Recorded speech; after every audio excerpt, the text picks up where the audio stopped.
Welcome back to Half the Battle. I'm your host, as always, Daniel Levy, and today we're going to be talking about the UFC Welterweight Championship between Kamaru Usman and Leon Rocky Edwards, the rematch, and it's going down this Saturday night live in Salt Lake City, Utah, from the Vivint Arena. And let's already establish the fact that this is an elevation. Salt Lake City, there's some altitude in this place, man. I mean, we're not talking about Mexico City. We're not talking about Denver, Colorado, but we're still talking about 4.2K above sea level. So I'm very curious to see which athletes showed up in advance and who addressed the elevation, who's been sleeping in those hyperbaric chambers and who's ready to either conserve their cardio or push a pace and break their opponent. And in the main event, as we mentioned, this is a rematch between Kamaru Usman and Leon Edwards, a long time in the making. I mean, the first time that these guys ran it was literally Kamaru Usman's second UFC fight. It was in 2015, in December of 2015. And it was actually a pretty damn close fight. I mean, Leon Edwards won the first round on 2 of 3 judges' scorecards. But, Kamaru Usman, with that pace he pushes, definitely got the second and third. And it was a big turning point for Leon Edwards because after that fight, he never lost a fight again. And Kamaru Usman, needless to say, he's undefeated in the UFC. He hasn't lost since either. Not that he lost that night, but just saying he's been on a win streak. He's been undefeated since. And if Kamaru Usman goes out there and beats Leon Rocky Edwards, he ties Anderson Silva for the longest win streak in UFC history with 16 wins. Which is crazy because back when Anderson did it, we were thinking, dude, there's no way anybody's going to come out here and put up 16 in a row the way Anderson did back in the day. And it's nostalgic for me because we haven't seen a dominant champion like that. Now, obviously, Kamaru doesn't have the flash and, I want to say just these epic Matrix-like performances that Anderson had. But dominance is dominance, and you can't debate or, put any arguments against what Usman has accomplished. It's been second to none.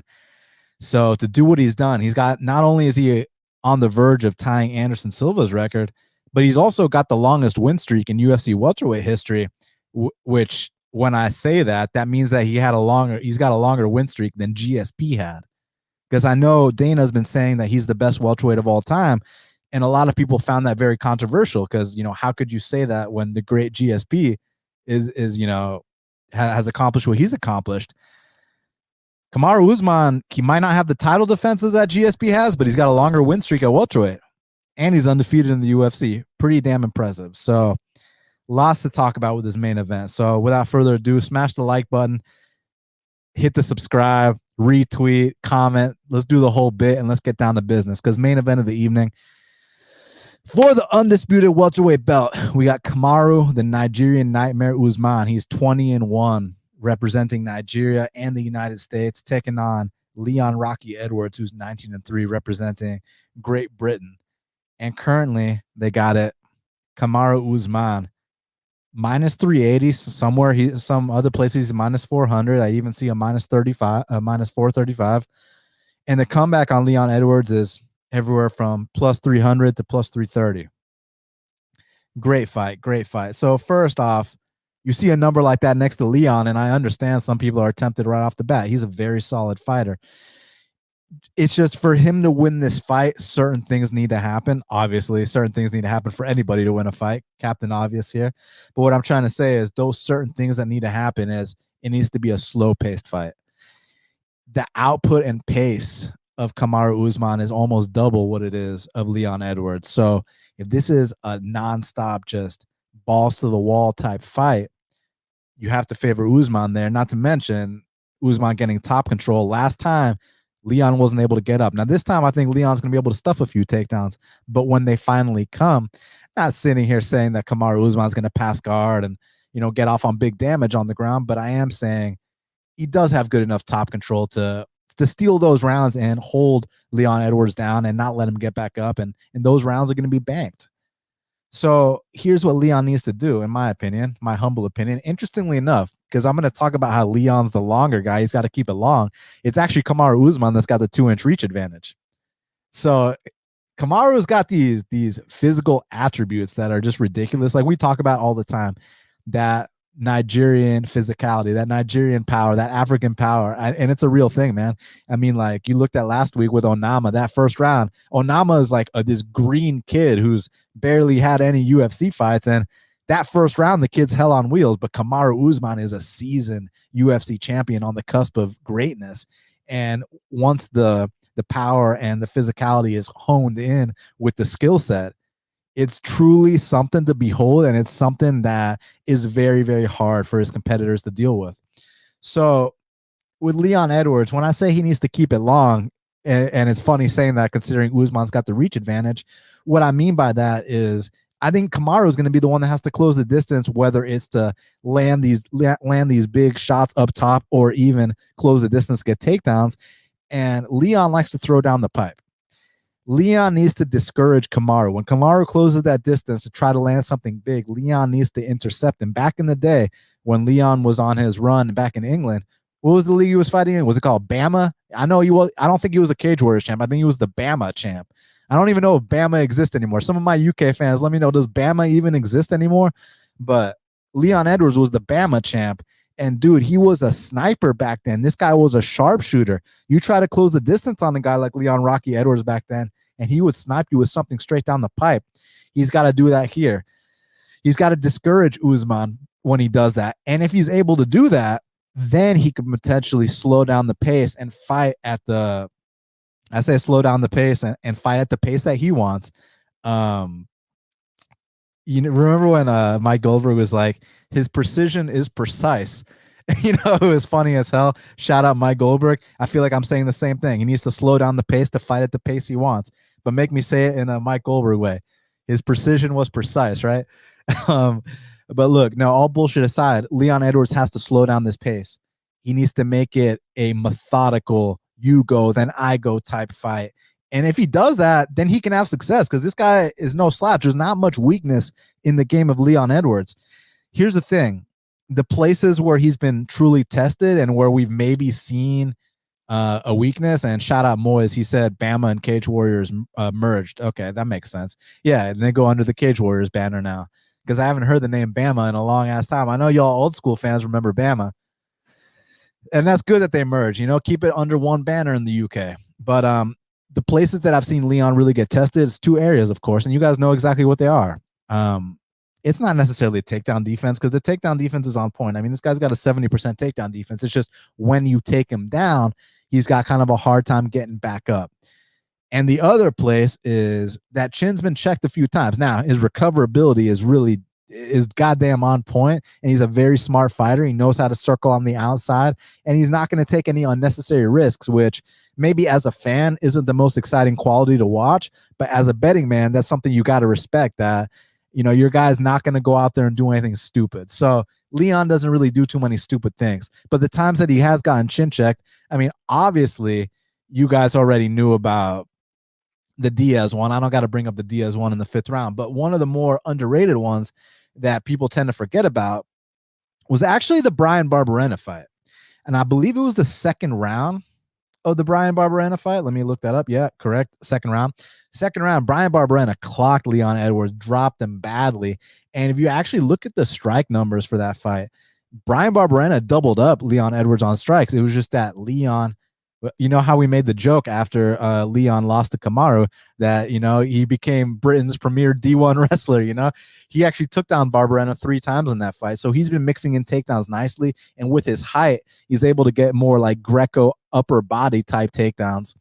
The thing is here, taking down a guy like Usman, who on paper says he has 100% takedown defense. Now, there is a debate. A lot of people think that Colby might have actually taken him down that last fight. So let me know what y'all think. Did Colby hit that takedown or not? Because DC says that Colby hit that takedown, but UFC stats says that he didn't. So it's up for a debate, but it's going to be kind of hard to do that. And I go back to the Bilal fight because when I bring up these upper body takedowns, one thing Bilal was able to do was he was able to turn Leon around and get him up against the fence. Now, I think that Bilal just has this insane heart, but Kamaru's got more physicality than Bilal. And I think that if Kamaru pins him up against the fence, I think that Leon's going to be staying there for a while. And from there, Kamaru can start racking up knees to the thigh, foot stomps, takedown attempts of his own, break away, land some big shots. So I definitely see it being competitive, but you have to favor Kamaru down the stretch. It's just with these long reigning champions, they lose when you least expect them to. And then to take it a step further, you see plus 350 next to a fighter as solid as Leon Edwards, who's been in there with Kamaru. He's felt Kamaru before. He's familiar with him. Like, there's not going to be too many surprises. I understand why it's tempting for some. For me, it's a pass. My pick is Kamaru here. I just simply think that right now, I don't really see him like slowing down too much. I mean, like, I understand that some of those later rounds against Colby, the last fight, kind of got sketch, but not to make excuses for Kamaru, but I think that there's a reason why. I think that when you're dropping someone all over the place, I think that it takes a lot of energy to try to finish someone. I think that sometimes you can get carried away. And then also, after you have such emphatic early rounds, and you quote unquote play it safe the next few rounds, people might misinterpret that as, oh, he's fatigued, oh, he's gassed out, oh, this, oh, that. And then you got a guy in Colby Covington who pushes the pace he does. And exactly, Skirt said exactly what I'm saying right now. Leon can't push the pace that Colby does. And that's such a good point, because Colby, after he survived those knockdowns, which I don't know how he did, like, it was crazy, man. It looked like his jaw was going to get broken again. He's pushing the pace while Kamaru is kind of like, okay, I've banked these first few rounds. I'm going to coast now, which is fine. I mean, if you got money on a guy, there's nothing wrong with someone coasting. Leon doesn't push that pace, so it needs to be a completely different fight for Leon to win. Leon needs to slow it down. Leon needs to find a way to discourage Usman. When Usman tries to close that distance, Leon needs to be there sniping him with something down the pipe. Try to somehow surprise him with a takedown or two, but I don't think that's going to happen. But maybe get him thinking about the entries, maybe feint the takedowns, and then go up top. So it's got to be very strategic on Leon's part, because I don't think he's going to come out here and brute strength a guy like Kamaru Usman.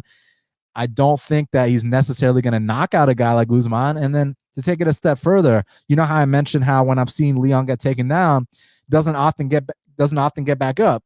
And you know, I'm not just referring to the first Kamaru fight. You go back to that Gunny Nelson fight, and that fight, I believe it might have ended with Gunny in full mount on top of Leon Edwards. And that's a very bad look. Like, I know Gunny is this credentialed black belt, but when you're a top 3 guy in the weight class, you need to be handling Gunny accordingly. And even though I disagree with it being a split, I definitely thought that Leon won that fight decisively. The fact that it ended the way it did, it was kind of sketch, man. So, yeah, there's been, you know, we talked about how, you know, maybe Leon's been dropped a few times, and Kamaru's durability has been tested too. I mean, the beginning of the Burns fight, even the first Colby Covington fight wobbled a couple times, but the dude can recover, the dude can push a pace, and right now just doesn't seem like the best time to bet against him, in my humble opinion. But again, with long reigning champions, you just never know. Like, they lose when you least expect them to. And Rocky Edwards is a formidable opponent, so you can't take anything away from him. He's 100% earned his title shot. I mean, look at the guy.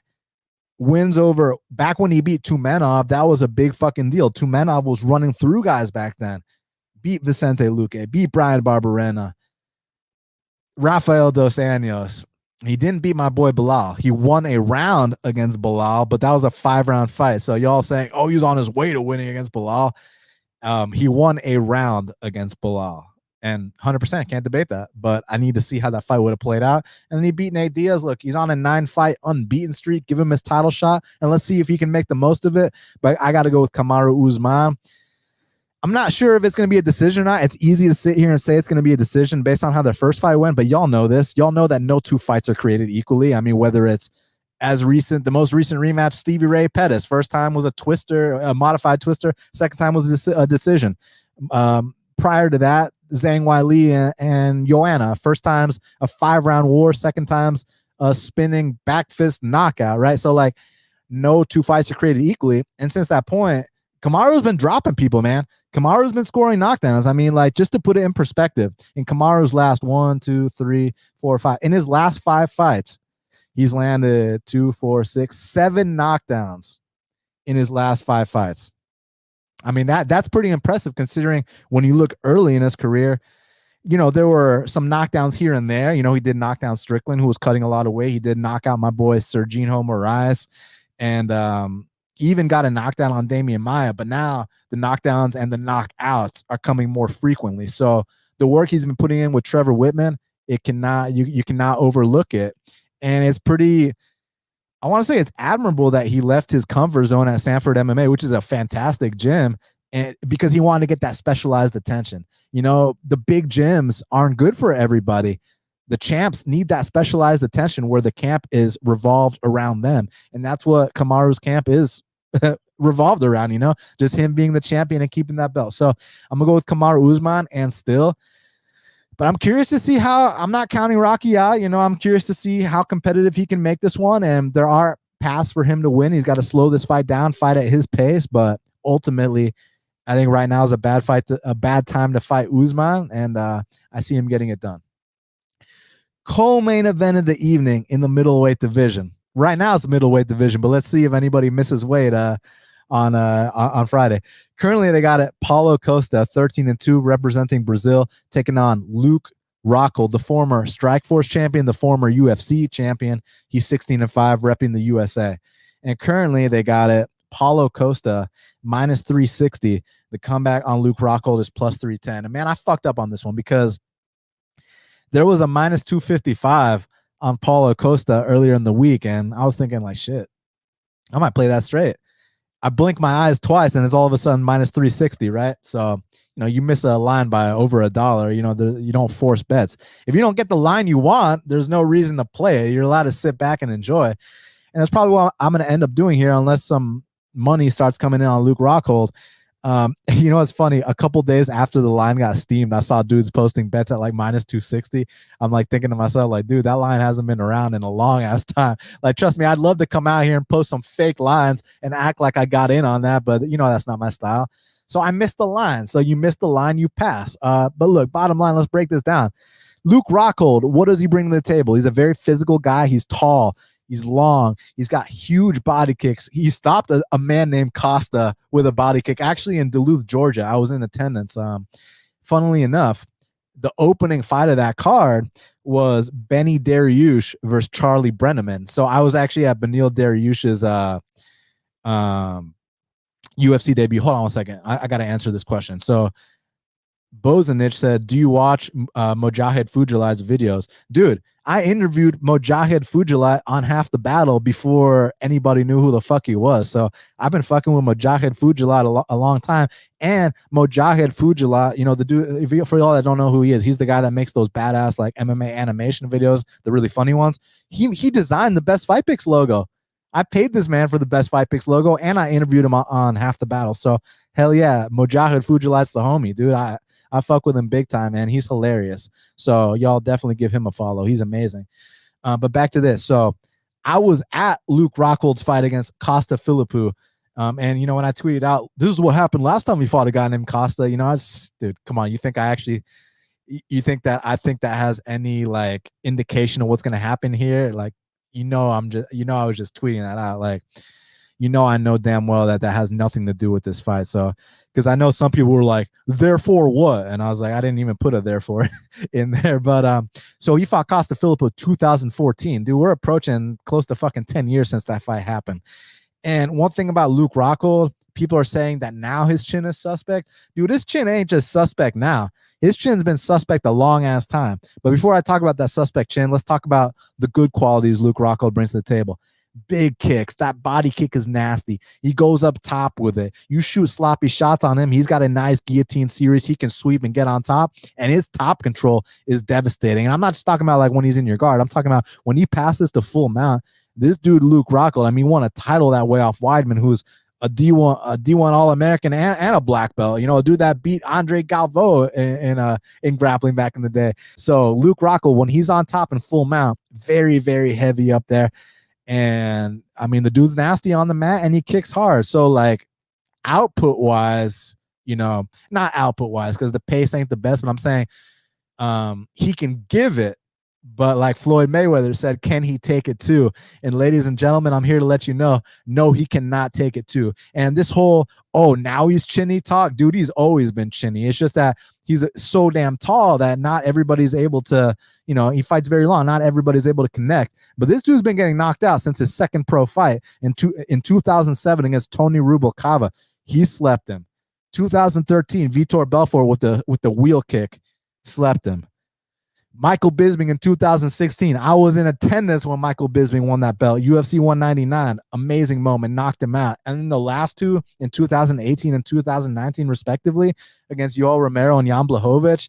I mean, dude's chin has been getting launched into orbit, and he hasn't fought since 2019. You know what happens when these guys start talking about retirement. You know what happens when they just come back for that paycheck. You've seen it with the Alexander Gustafssons. You've seen it even with guys that still perform at a high level, like Dominic Cruz last week. He won 2 rounds, but anytime Cheeto touched him, Cheeto dropped him. And if you've watched Cheeto fight before, it's not like a no-brainer that Cheeto style, the way I describe Cheeto style, chill, chill, chill, kill, kill, kill. So it was what it was. But back to this. When you see these guys, talk about retirement, he's coming back. How old is Luke Rockhold now? Got to be like 37, 38. He turns 38 in October. I mean, it's over. You understand what I'm saying? It's over. Look, can he land a big body kick on Costa? Possibly. If he gets on top of Costa, passes to full mount, okay. Yeah. But Costa, you got to give this guy credit, man. Firstly, how's his takedown defense? Well, he was in there with an Olympic wrestler, Yoel Romero, stuffing takedowns, and when he did get taken down, he popped back up. He was dropping a guy like Yoel Romero that I didn't see too many other guys dropping Yoel Romero. Yoel Romero is as durable as they come. Yoel Romero is built out of steel. I remember Robert Whitaker talking about how when he used to hit Yoel Romero in their 2 5-round fights, it felt like he was like kicking steel. It was like, why does it hurt me kicking him? You understand what I'm saying? So dropping a guy like Yoel Romero is a big deal. Look, Paulo ran into Izzy. Izzy's the champ. It is what it is. Izzy's an undefeated champ. Oh, well, not undefeated at overall, but undefeated at middleweight. The time he lost was up at 205. But anyways, I digress. But Paulo, look how he bounced back. Yeah, I get that the decision didn't go his way against Vettori, like the number 2 guy in the division, but that was a hell of a fight.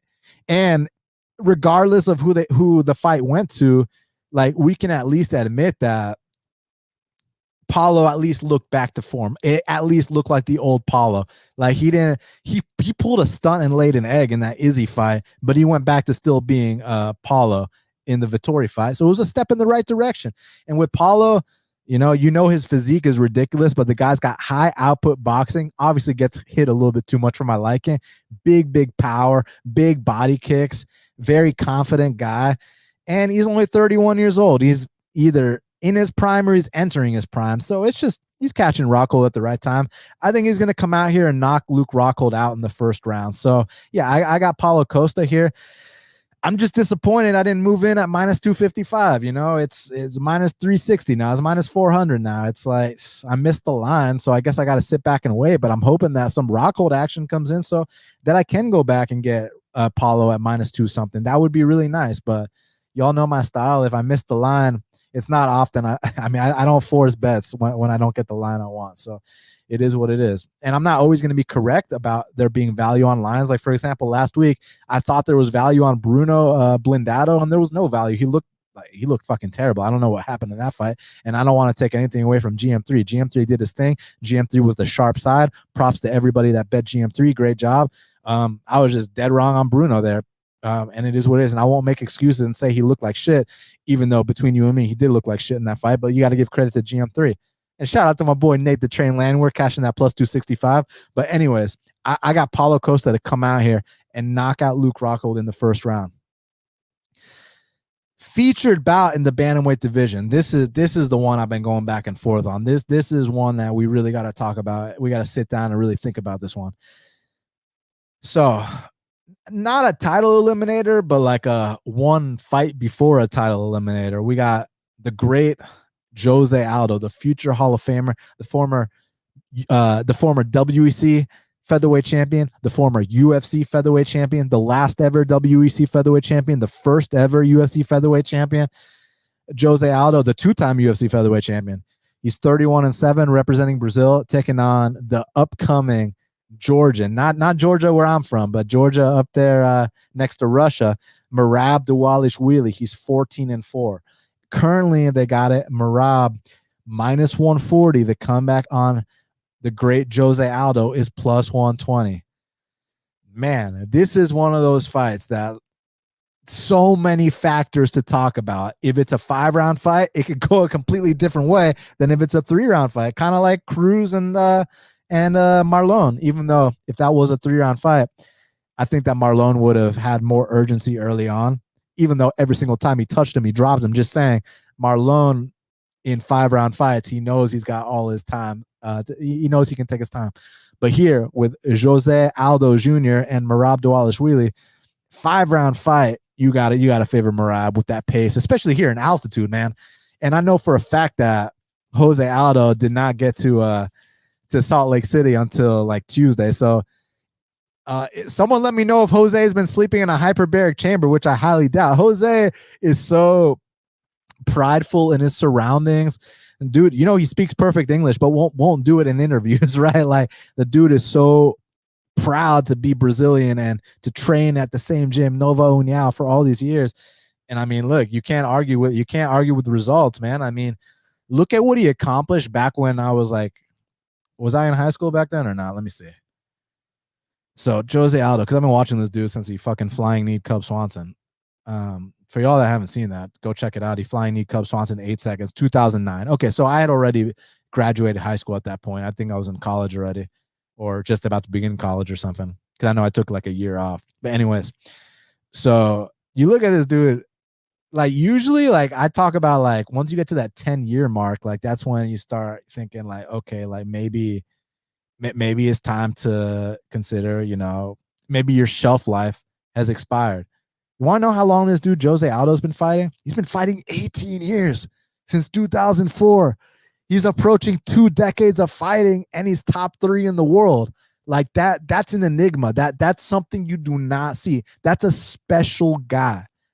That's a special athlete. That's an all-time great. That's a guy that's going to be in the Hall of Fame, no questions asked. Like 10 years is a normal shelf life for a fighter. 15 years is pushing it. 18 years, and let's say 18 years, but getting knocked out every single fight. 18 years, this guy's top 3 in one of the most stacked and competitive divisions in the UFC. So, and you see what's happening with his peers. You see Frankie Edgar's just getting blasted every fight. You see Dominic Cruz ain't looking like he used to look. Jose Aldo, I mean, shit, man. Look at these last few performances. I mean, look at his whole fucking career, man. This guy's something special. And to take it a step further, because of how these guys match up, Jose Aldo has legendary takedown defense. My boy, someone said Aldo speaks English. I'm not buying it. Can someone find any video? Dude, I met this guy in person. We had a conversation in English. Trust me, he speaks very good English. He's just very prideful and he wants to rep Brazil. You know, it is what it is. Or he's shy to do it on the mic. But this guy's spoken English right in front of me. So I know he speaks English, and he speaks it very well too. He's just a prideful individual. You know, I respect it. You know, even though I have my own opinions about it, even though I think that like we already look at him as a superstar, but he'd be an even bigger superstar if he was addressing the fans in English. But it is what it is. You know, he cares more about, you know, repping his people. So I respect it. So this dude, Jose Aldo, has got a 90% takedown defense. Now, it's easy to sit here and say someone's got 90% takedown defense when, like, you know, we got a 2-fight sample size, or like, you know, or they've only had a couple takedowns attempted against them, or whatever the case may be. We're dealing with a dude in Aldo with a sample size from 2008. 2008, because we don't have the 2004 sample size. We're talking about from his WEC debut against Alexandre Franca Nogueira in June 1st, 2008 at WEC 34, Faber versus Pulver. Like, can you know how long ago that was? Dude, we have a goddamn over 10-year sample size of this guy's takedown defense, and it's at 90%. He has some of the most legendary takedown defense in the entire sport. Not to mention, when he does get taken down, his get-up game is even more legendary. And it's been tested against real wrestlers. I mean, what are the credentials of Chad Mendes? D1 is a D1 national champ, D1 All-American. Let's see what happened when they fought real quick. So Chad Mendes went 1 for 8 on takedowns against Jose Aldo, and that's a D1 wrestler right there. Let's see what my boy Frankie Edgar went, who's also a former D1 wrestler. And I'm not talking about 40-year-old Frankie Edgar. I'm talking about, Frankie Edgar, who was primed for a title shot. So hold on 1 second. Let me pull that up. All right. So, because they fought twice. So the first time they fought was at UFC 156. Frankie went 2 for 8. Excuse me. He went 2 for 11. 2 for 11 on takedowns. And the 2 that he did get, Aldo got right back up right away. The second time they fought, which was at UFC 200, Frankie Edgar went 0 for 11. So from 2 for 11 to 0 for 11. All in all, that's 2 for 22 on takedowns. This is a D1 wrestler we're talking about. This is a former champion at lightweight, not at featherweight, not at bantamweight, at lightweight. Okay, this is the guy that dethroned the great BJ Penn. This is the guy that took down the great BJ Penn, who also had legendary takedown defense. Jose Aldo was out there stuffing his takedowns. So here's the thing. Back to the relentless wrestler talk. So someone gave me a lot of shit because y'all know how I like to talk about how these guys that can just attempt takedown after takedown after takedown, they don't get discouraged at the first you get stuffed. They'll just keep shooting and shooting and shooting. That discourages your opponent. So you know how I picked Ronnie Lawrence to be Saeed Yacoub, and someone was like, bro, you better stop that relentless wrestler talk. And I'm thinking to myself, yeah, I got the pick wrong, but how did the guy that won win the fight? He won the fight via relentless wrestling. It was Saeed Yacoub that did a Ronnie Lawrence, what I thought Ronnie Lawrence was going to do to Saeed Yacoub. Nonstop takedown after takedown after takedown. So the reason I bring that up is because that's Merab's style.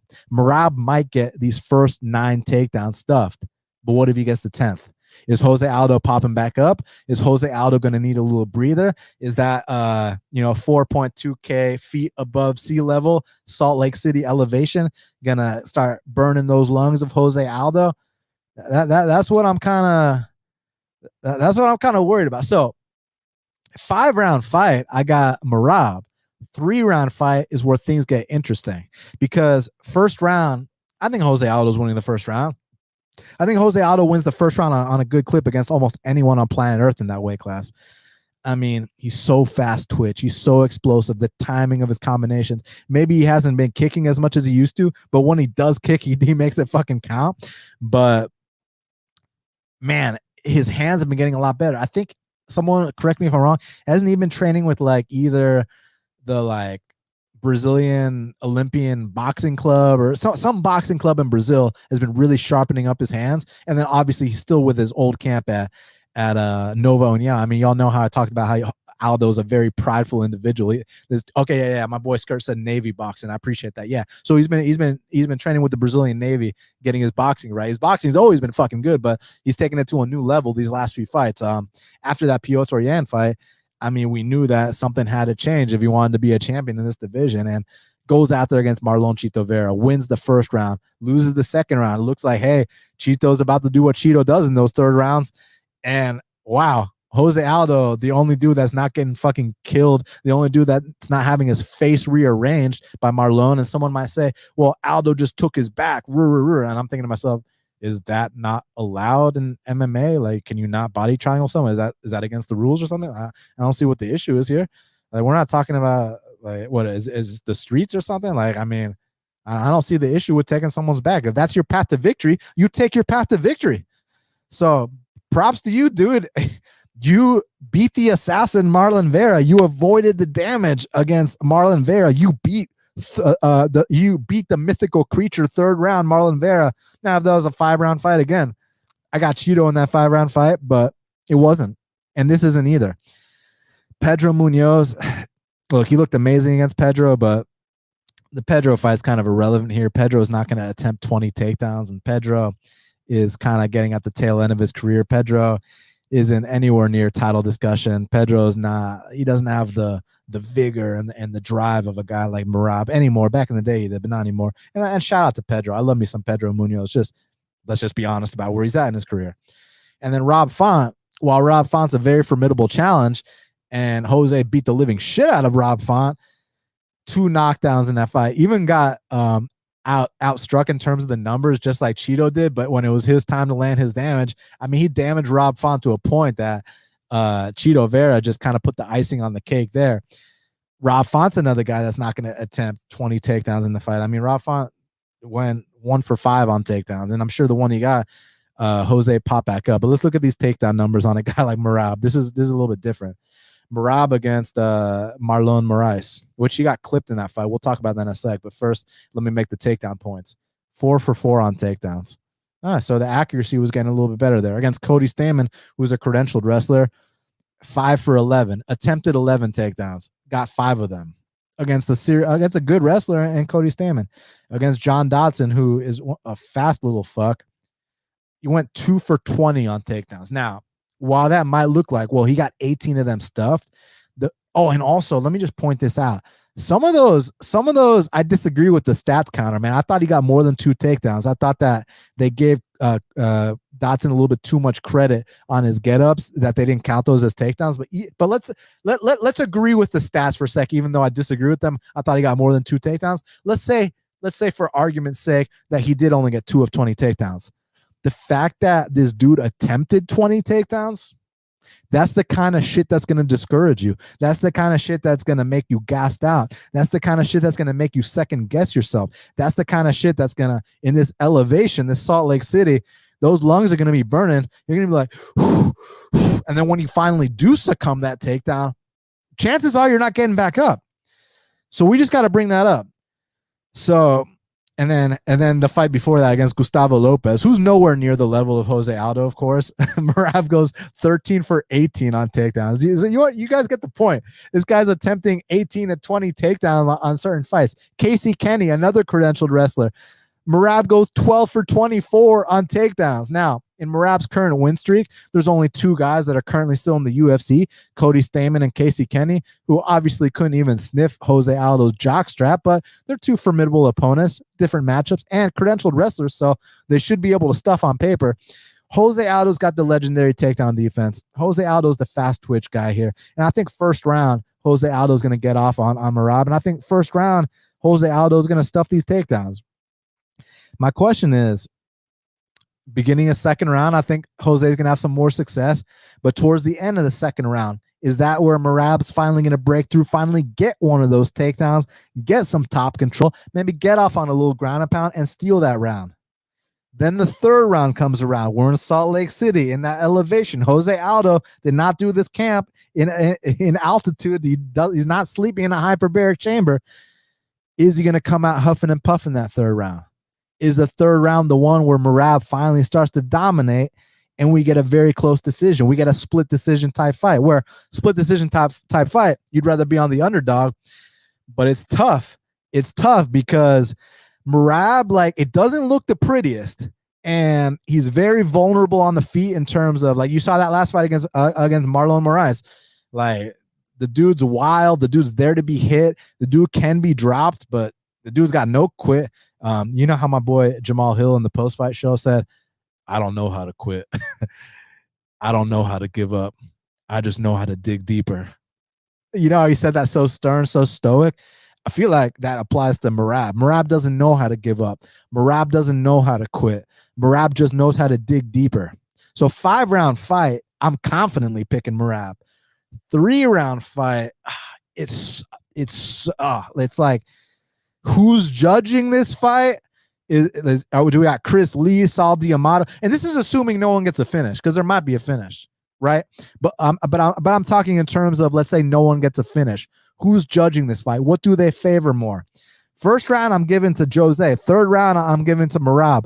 Who's going to win that second round? I think it's one of those kind of fights. So I don't know. I see this being that split decision type fight.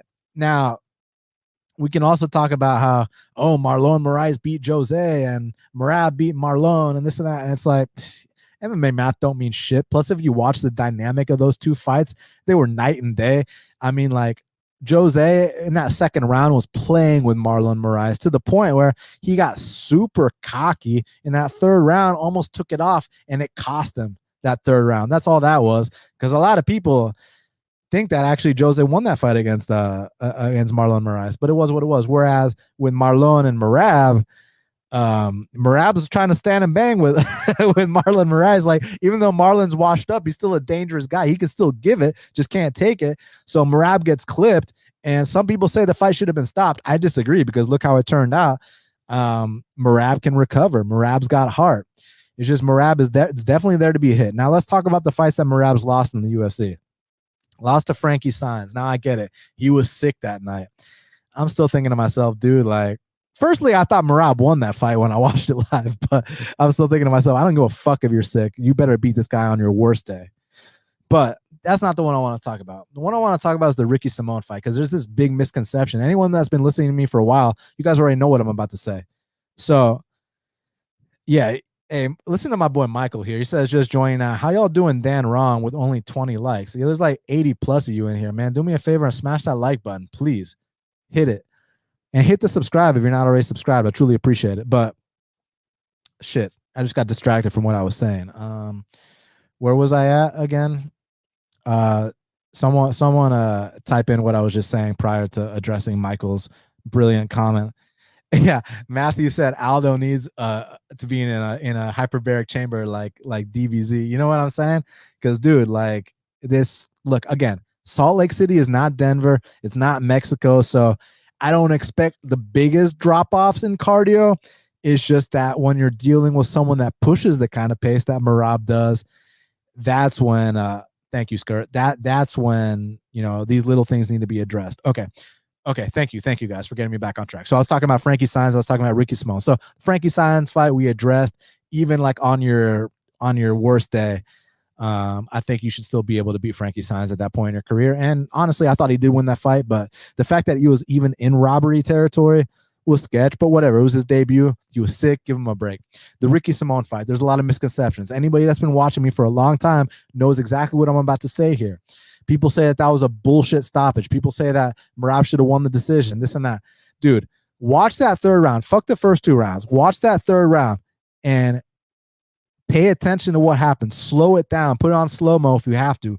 Merab knocks himself out on a takedown attempt. He literally goes head first into the canvas. He goes completely limp. From there, Ricky Simon sweeps him and gets on top, and then he attacked the choke. So y'all need to, if you don't know what I'm talking about, press the pause button right now. Go to Fight Pass and pull up that fight. Merab versus Ricky, and only start it in the third round. Let's not even worry about these first two rounds. Start it in the third round. And I know I'm right on this. Merab knocked himself out with a takedown attempt, meaning he went head first into the mat and he went limp. That is why Ricky Simon was able to sweep him so effortlessly and get on top. That's one controversy. The second controversy was he really out from the choke? Now, I got my own opinion on that. I think he was out from the choke. I mean, I've seen guys get choked unconscious, but they're still like moving around and fidgeting. Like, have you ever had a snake on your driveway and you killed it? You even chopped its head off, but the body's still moving around. Like, that doesn't mean it's not dead. You know, understand what I'm saying? Merab was out as far as I'm concerned. And then the end of the fight, when they try to get him back up and he falls back, like, I think that's evidence. So to me, the Ricky Simon fight was not controversial. You can say the Frankie Saenz fight was controversial, but I don't think the Ricky Simon fight was. And I will go to the grave with that opinion. And I think it's right there on tape. If we watch it together, we will see Merab knock himself out with that takedown attempt, get swept. And then I guess the part we can debate is, was he out or not from the choke? Bottom line, he can make some bonehead mistakes too. I mean, you saw that video of him jumping head first into that fucking ice patch, like, yeah, giving himself a concussion. So back to this fight. Look, Jose is going to look great early. Jose always looks great early. It's just, is he able to maintain this into the late second round, into the third round, where we know a guy like Merab, the machine, the name is very fitting, can push that pace over and over. We know a guy like Merab can attempt 22 takedowns in a fight. Like, when you can attempt 22 takedowns in a fight, you don't got to get all 22 of them. But making someone work constantly over and over and over, that's tiring. That's mentally draining, not just physically. And in this altitude, this elevation, man, Jose is going to be huffing and puffing. Now, 5-round fight, like I said, I confidently got Merab in 5 rounds, but 3 rounds, it's tough. Like, I could see Aldo winning a split decision here. I can also see Merab winning a split decision, depending on who the ref is. I can see a draw where Jose wins the first 2 rounds, but he's spent. 3rd round, Merab gets on top of him, puts the pounding on him, gets that 10-8 in that 3rd round. So, yeah, this is the toughest fight for me to call on the entire card. So many variables, the elevation, who's judging this fight, how many takedowns get stuffed until Merab finally gets one, and when he finally gets one, does he keep top control? Does Jose just pop back up? And what kind of damage are we dealing with on the feet? What kind of damage is Jose gonna dish out to Aldo on the feet?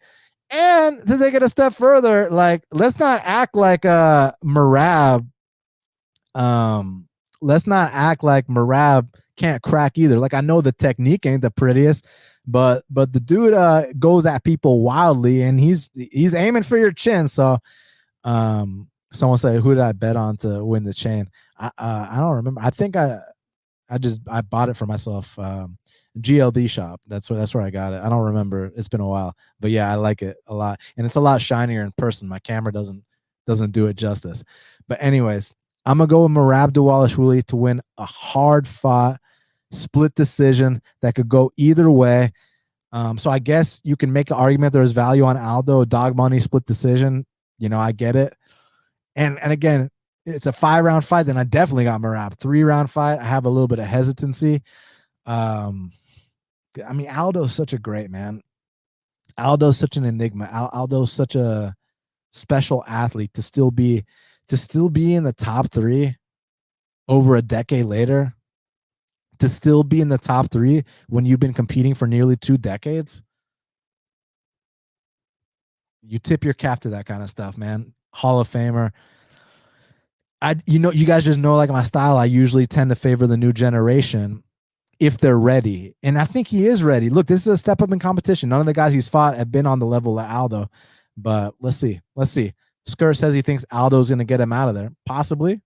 I mean, you can never count out a legend like Jose Aldo. You just can't. Right when you think he's done, he surprises you. And he surprised me many times. The guy is one of the all-time greats. So it would not surprise me one bit to see an Aldo win here.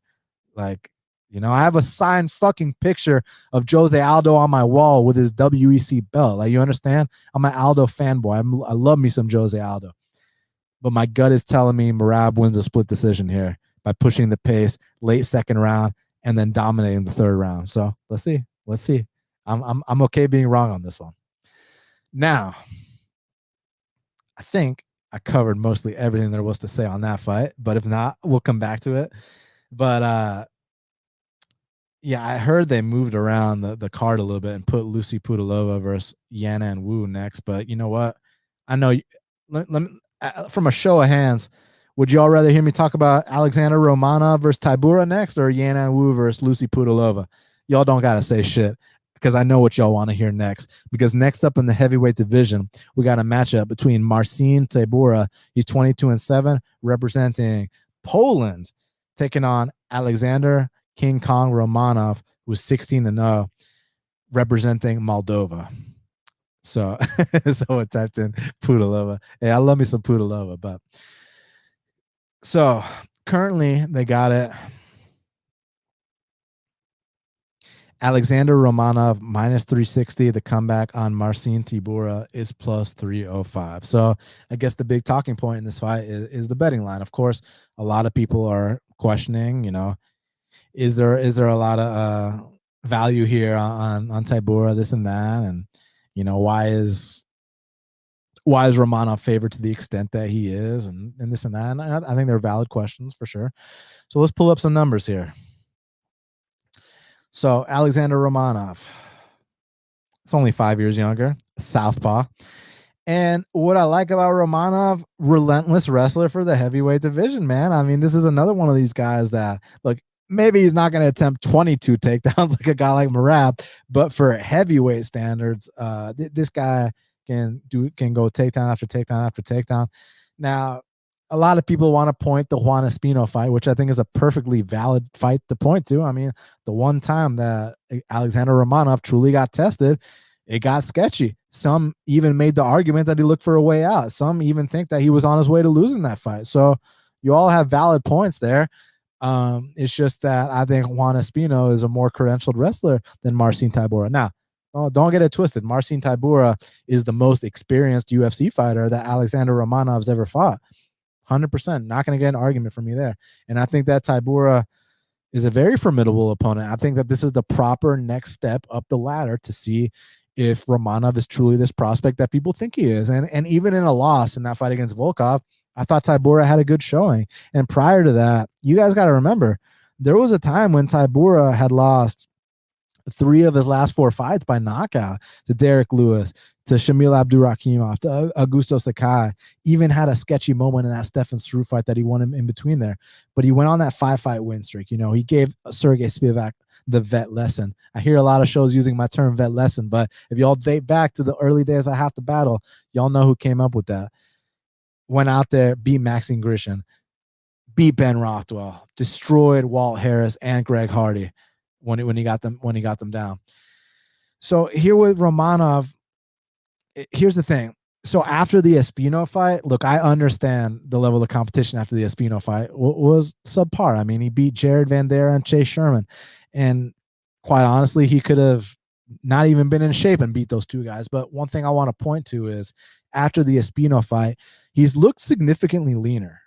It looked like that fight he was like, okay, I got away with one, and now we got to address certain things and kick into second gear and really take this seriously, because I think coming into the UFC with that undefeated record, you know, I'm King Kong Romanov. No one can stop my Moldovan wrestling. I think he just thought he was just going to run through everybody. It was going to be this big joke, and he had to get humbled a little bit. Look, no one is exempt from that first L, even though on paper it wasn't an L, unless your name's John Jones or Khabib. But if they stick around long enough, they'll lose too. Even my boy Jamal Hill had to take his first L, even though he didn't tap. He got his arm snapped. He was fucking punching him with his broken arm, but even he had to take his first L. Look where he's at now. So while Romanov on paper won that fight, regardless, that was a turning point type fight where it's like you had to make some adjustments if you want to hang with the upper echelon. Now, the next 2 fights, I get it. The competition wasn't the best. Vandera, Sherman, like you handled them accordingly for sure. But we have to give Romanov credit for how much significantly leaner he looked in those fights. It looked like, you know, he's starting to take things seriously now. It looks like he's starting to get his shit together a little bit. I believe he's only, how old is he? Like 28, 29. So he's still not even 30 yet, which is not a big deal because I've seen dudes at heavyweight win the belt 38 to 40, right? So he's a young heavyweight. So, I mean, it's one of these things where I think Romanov's a much better athlete than Tybura, just in terms of the fast twitch, in terms of the explosiveness. And I do see him getting takedowns on Tybura. You know, I know it's been a while since we've seen Tybura getting taken down. And I mean, it truly has been. I think it's been since the Derek Lewis fight. Derek Lewis took him down, and Fabricio Vaccavallo took him down. Luis Henrique took him down 3 times. But listen, who said he's 32? Romanov is 32? Oh, okay. Still young as fuck for a heavyweight. But I appreciate you pointing that out. I don't know why I thought he was 28. Is that true? Is he 32? He's 31. But it's all good. That's still relatively young for a heavyweight. How old is Tybura? He's not that much older, right? Oh shit, he is that much older. He's 36. Okay, so anyways, the age is irrelevant here. I was just trying to make a point that Romanov's a little bit of a younger heavyweight, and he still is at 31. I get it. I get why people want to take Tybura here. The line, look, there's no value on the line on Romanov. I agree. I'm just not gonna be parlaying Romanov. I'm not looking to play him at minus 400. It's just I kind of just see this being a good matchup for him. I know people's argument. If this goes past the first round, Tybura is going to take over. And I'm not convinced. I'm really not convinced. Maybe by the time it goes to the 3rd round, this and that. My boy Dan Goldstein said 31 Moldovan years is 26. Yeah. Yeah. Someone says someone didn't do research. Listen, I researched the important things, like how they fight. Yeah. Okay, but I'll give you that. I was 2 years wrong about his age. My bad, bro. But settle down, young man. So look, I just think that Romanov is a much better athlete. I think he's a lot more explosive. I think he will get the takedowns. That's a big talking point for a lot of people. Will he or will he not? I think he will get the takedowns in the spot. And I think that he's going to be able to grind out a guy like Tybura. Look, I respect Tybura. I think that on the feet is very methodical. I think that he's been rounding on his game. I think that he's overcome a lot. There was a point where we were thinking Tybura might need to hang it up, when he got knocked out for three out of 4 fights. And, he came back, went on that big win streak, even looked good in his last loss. Like I said, methodical on the feet. I've seen him get head kick knockouts too, and when he gets on top, he's pretty heavy on top. He's grinding and pounding his last 2 wins, so got to give him credit there. I just think that, again, Romanov's a different kind of athlete. I think that this is the right step at the right time for Romanov. And while I'm not in a rush to play a line like this, I don't think there's much value on the line. I think that Romanov probably at least wins 2 of these rounds if he doesn't find a finish along the way. So I'm going to go with Romanov to grind this one out. And I think Tybura will be back for sure. But again, I just really respect the fact that after that super sketchy fight he had with Espino, again, yeah, I get it. Someone said, am I posting the link again today? Yes, I am. But let me finish the breakdowns. After the Espino fight, which was a super sketchy fight, which was a turning point, was a learning lesson, all of the above, the dude got in much better shape after that. And now he gets to test it against serious competition. But I think this is a test he can pass. There will be a time to fade Romanov, and maybe some of y'all on Tybura are right. Maybe. I personally don't think so. So I'm going to go Alexander Romanov to just keep showing off that superior wrestling, man. I think he will land takedowns on Tybura. I think he will be able to hold him down at times and at least win 2 rounds, if not get a finish here. So give me Alexander Romanov. Now, kicking off the main card. This is the one we've all been waiting for.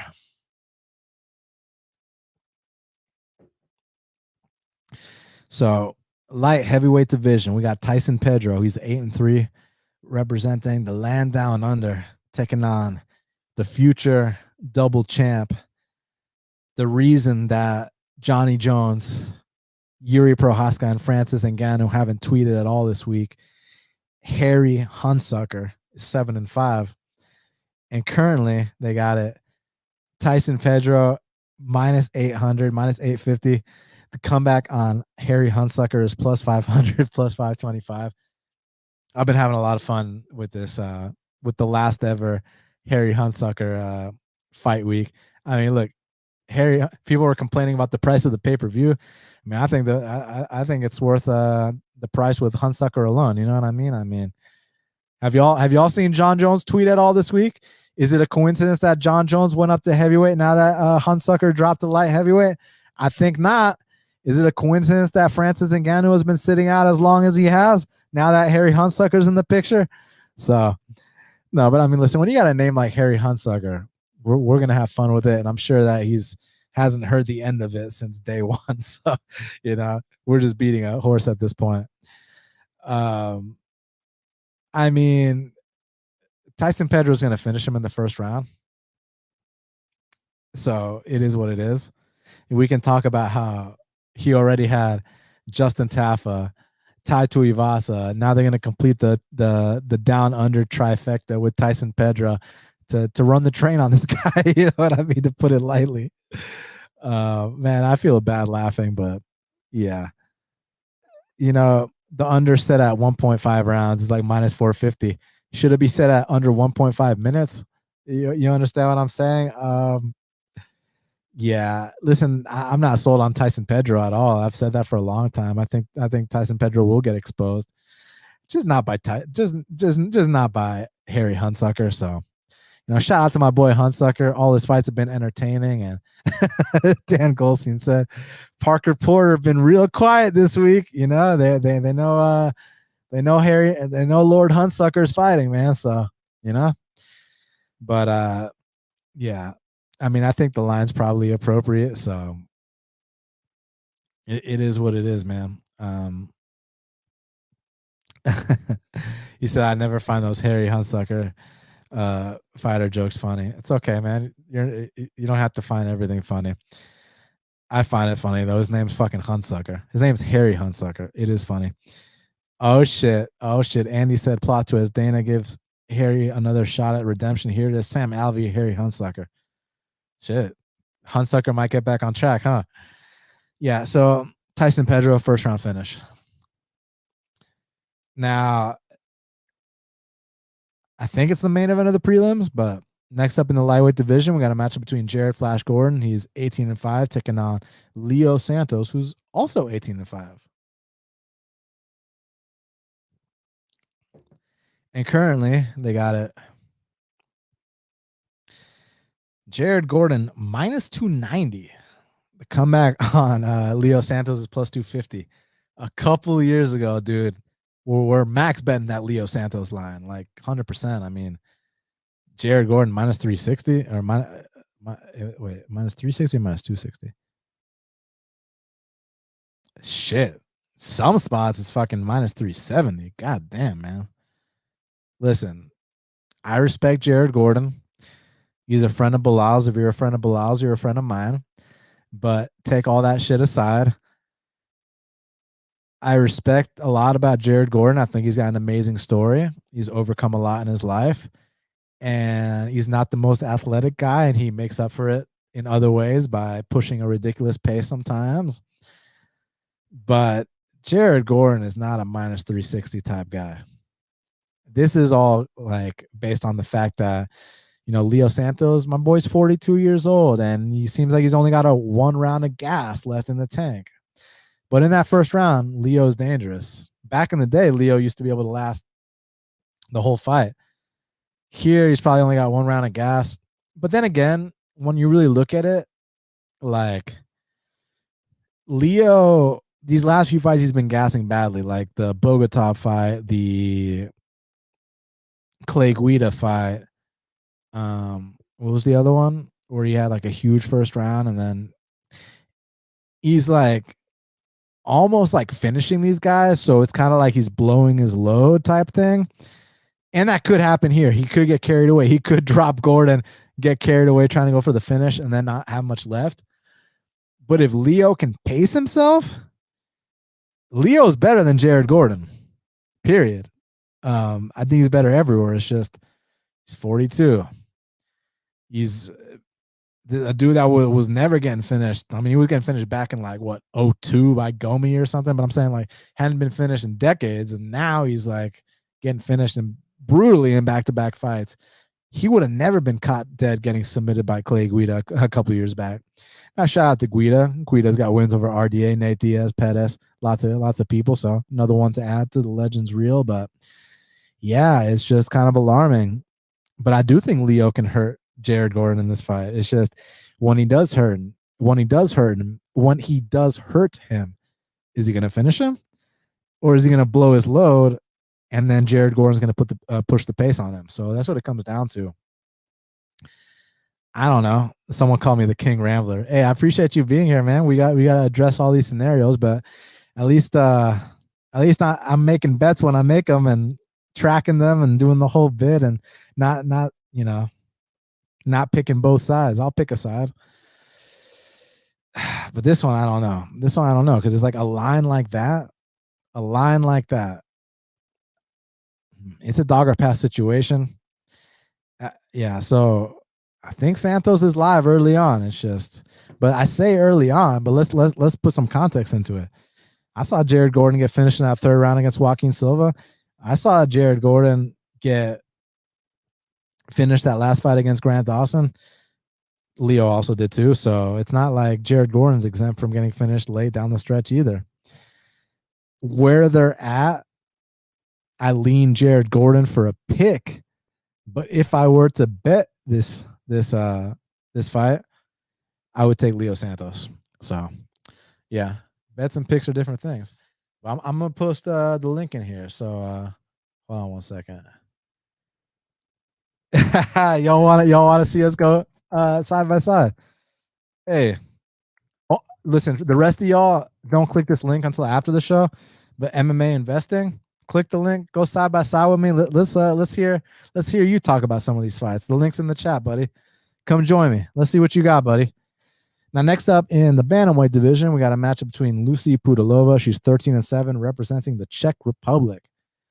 She's taking on Yana and Wu, who is 13-5. And currently, they got it.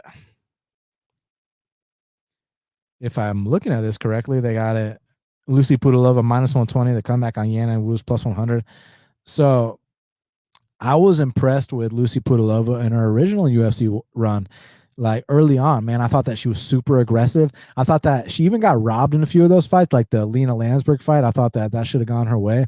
And then she had that amazing war with Irene Aldana, where it was fight of the night, and it seemed like she probably had a lot of momentum after that fight. Like they put on a true show. But I'm starting to think that maybe she took just a lot of damage there and wasn't able to recover the same. And as a result, just went on a big skid and just didn't look the same after. Y'all notice MMA investing got real quiet when I posted that link. That's how it always goes, right? But hey, the link's there, buddy. Come join me. Come break down this Lucy Pudilova and Yana and Wu fight with me. Come on, man. But Lucy Pudilova, she's still young. Let's look up her age real quick. Only 28, still in her 20s. And she's gone back to the regional scene and paid her dues. Got some wins, even had a loss against the UFC vet. But I think she's got her confidence back, and now she's ready to come back into the UFC, especially with Czech fighters emerging. I mean, you got a Czech champion and Yuri Prohaska. So I think this was the right time to bring back Lucy Pudilova. And with Yana and Wu, I just haven't quite seen those improvements, man, like ever. And plus, when you lose to Gina Mazzani, that's all I need to know. That's literally all I need to know. To know that, no offense, you don't quite belong in the UFC. And can she bang a little bit? Yes. Can she maybe hit a takedown or two? Yes. But can she win a fight? I don't quite think so.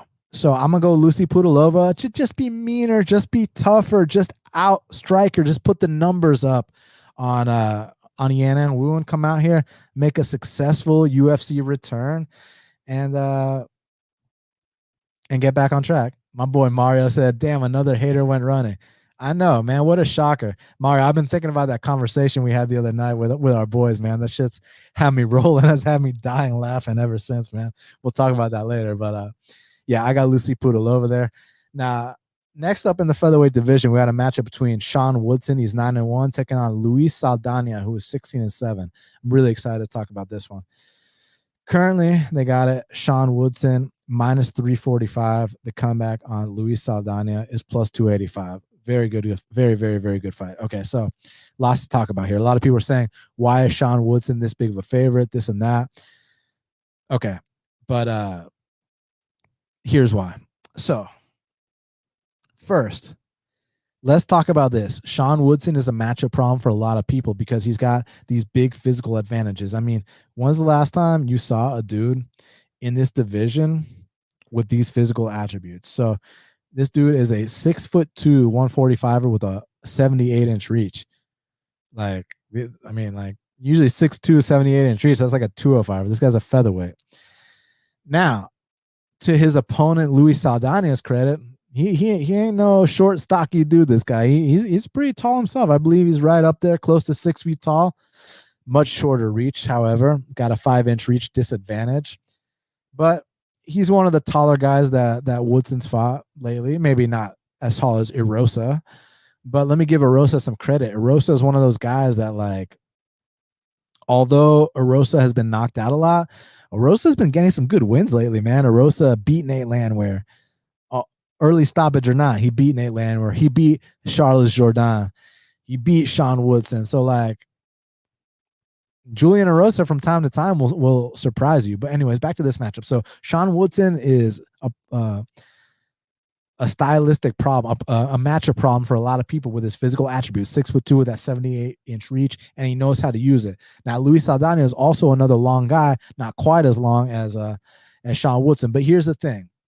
Here's the thing I want to address. Here's a fight where I have to bring up Salt Lake City elevation, dude, because in a lot of these Luis Saldana fights, he'll be looking like amazing in the first round, maybe even first round and a half. And he will just have these cardio dumps. And like the first UFC fight, you could have blamed it on that adrenaline dump from making, UFC jitters, whatever. But when it happens over and over again, and now we're in elevation, man, like my boy is going to need an oxygen mask in that third round. And I think that by the time this goes to, he said, lose the fake chain and the douchebag outfit. You got a diamond tester on you, Goran? Hey, come bring me that diamond tester and let's see how fake it really is. But whoa, what was that? Y'all hear that? But anyways, Goran, bring me that diamond tester. Let me know how fake it really is. And douchebag outfit, man. Trae Young, come on, dog. World champion Braves. I know y'all's teams ain't doing shit like that. But Goran, the link is right there for you. Just tell me what you said side by side. I want to hear it come from the man himself. Let me hear it from the horse's mouth. But back to Sean Woodson and Luis Saldana. So I think that's going to be competitive in that first round, maybe even that first round and a half. But past that, not only does Luis Saldana have these cardio dumps in his sea level fights, but here in elevation, that's where I really think it's going to happen. And that's where I really think that Sean Woodson's going to pull away down the stretch. I think this kid's been paying his dues. I think that he is a very talented guy. I think he's been in there with some formidable competition, knocked out Terrence McKinney, beat Zalal, destroyed the Anglin kid. So let's do it. He said, buddy, you don't want me to come in. I'll end your channel. Dude, look, the link is right here. I do want you to come in. Please end my channel. Come on, man. And he said, yeah, sure, I'll take a flight over to Georgia to test your chain. Come do it, man. But anyways, Goran, we're getting close, man. Come end my channel, buddy, please. Show me what you got. The link is right there. The fans want to see it. Let's give the fans what they want. You said, I'm making a mistake, Daniela. Oh, I haven't heard that one before. Come on. Get in here, buddy. Come on. Please. But if not, I got Sean Woodson to win this fight. And I am going to move on to the next one. But the link's right there. Come on, Goran. End my channel, bro. Please. Show me your diamond tester while you're at it. Now, next up in the flyweight division, we got a rematch actually between Miranda Maverick, who's 10-4, taking on Shanna Young, who's 8-4. Currently, they got it. Miranda Maverick, minus 650. The comeback on Shanna Young is plus 475. Holy shit! Hold on, Goran. He showed up for a sec, but he didn't show up with his face. He showed up with the no user picture, and then he left. Hey, come back, Goran, but come back with your face. We ain't doing no fake profile shit, bro. If we're gonna go face to face, I gotta see your out. You're talking about my outfit. I gotta see your outfit too. So let's go, Goran. I'm right here waiting for you. But Miranda choked out Shanna Young in the first round, the first time they fought in 2019. So that's the reason that she's lying where she's at. Not to mention she's fought the better competition, whether she's won or lost. She's been in there with the better competition. She's more well-rounded. The thing with Shanna Young is that, she's still paying her due. I believe she's still pretty young. So whoever called me out about the ages, you've been doing pretty well, because I got to look up the ages. That's one thing I got to look up. Yeah, so Shanna's 31, entering her prime. Now, if y'all go on Instagram and y'all look at Shanna Young, the picture she's been posting, she's in ridiculous shape. I even saw some bumps on that stomach. I'm not throwing out any accusations or any speculations. I'm just showing what I saw. Maybe it was a pimple, maybe it was some acne, but I'm just saying she had them bumps on that stomach and she looked in the best shape of her life. So I know that win, lose, or draw, Shanna Young's going to show up here, and there's probably no line in Miranda Maverick at minus 700. But bottom line, there's a reason this line is where it's at, and the reason is because Miranda Maverick has already fought this girl. She finished her in the first round. Yeah, there's pressure to beat someone. How are you going to beat them more impressively this time, right? And all that talk, but I think she's levels ahead. It's just Shanna Young. This is a huge fight for her. She's a big underdog here. So let's see it.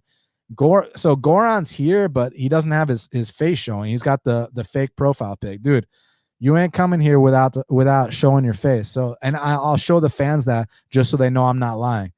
Look, you see that? You see that shit? Like, we ain't doing that shit. Whoa. Oh my God. Bro, that was weak. That was weak as fuck. That's funny though. And hey, whatever you're into, man, if that's the shit you're into, like, I got nothing against it at all. Who sent me a message in the private chat? He said computer doesn't allow face cam. Yeah, okay, buddy. Okay, bro. But hopefully that doesn't get me. Oh, I see. Oh, it makes sense. That's why he said he was going to get my channel banned. It wasn't because he was about to own me. It's because he was about to show him sucking some other dude off. Now I know why you said that my channel was going to get canceled. I thought he was going to verbally own me or something. Nah, dude, that's not what happened. This guy was posting him sucking another man, which again, dude, you got every right to do that. I support your rights, buddy. But don't be bringing that shit around here, man, in terms of like my channel. Like, go. I did not consent. I did not sign the agreement, pussy. So, yeah, I got Miranda Maverick to win this one again. And I apologize to all the fans that you had to see that. That was not cool. Like, I thought that at least this guy would give me a spirited debate. I thought that at least this guy would have the balls to go face to face. Well, he did show his face sucking off another man, but I thought he'd have the balls to go face to face and like actually like talk that shit to me. Tell me how fake my chain is. Tell me how douchebag my outfit is. Tell me how much my picks suck, and do the whole bit. Like, let's have some fun. Like, go like this and that. But to show off you sucking off another man as what you wanted to show the fans, bro, that's weak as fuck, man. That is very weak. So to the fans, I owe you guys an apology for even giving this clown a chance. So sorry about that, guys. And to all the kids watching, hopefully there's no kids watching because this is a gambling show, so you must be 18 or over. I apologize, guys. So yeah, fuck that guy. But if he wants to actually show his face while he's not performing fellatio on another man, he's more than welcome to come in here and tell me about my douchebag outfit. Now, next up in the welterweight division, someone said, is Goran Jordan Levitt? Oh man, y'all are killing me, man. Y'all are killing me. AJ Fletcher, he's 9-1, taking on Ange Lusa, who is 8-3. And currently they got it. So a little bit of action here coming in on AJ Fletcher. He's -160. The comeback on Ange Lusa is +140. This is an interesting fight for a few reasons. So AJ Fletcher, he had a pretty good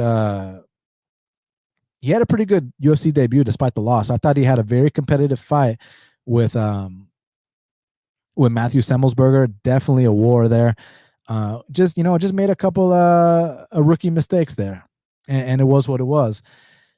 But this is a little bit different because one fundamental difference, even though I would pick Semmelsberger to also be Ange Lusa, stylistically it's different. Reason being is that Ange Lusa's got better takedown defense than Matthew Semmelsberger. Like, that's the one weakness in Semmelsberger's game. I mean, he does get hit a lot, but the biggest weakness is his takedown defense. Ange Lusa's got 100% takedown defense, and Ange Lusa's got a decent ground game. I mean, you watch that fight he had against Jack Della Maddalena, and first round was able to get on top and had like a secured arm triangle choke in that fight. And props to Maddalena, the kind of heart, the kind of composure he has to survive that and come back and win that fight.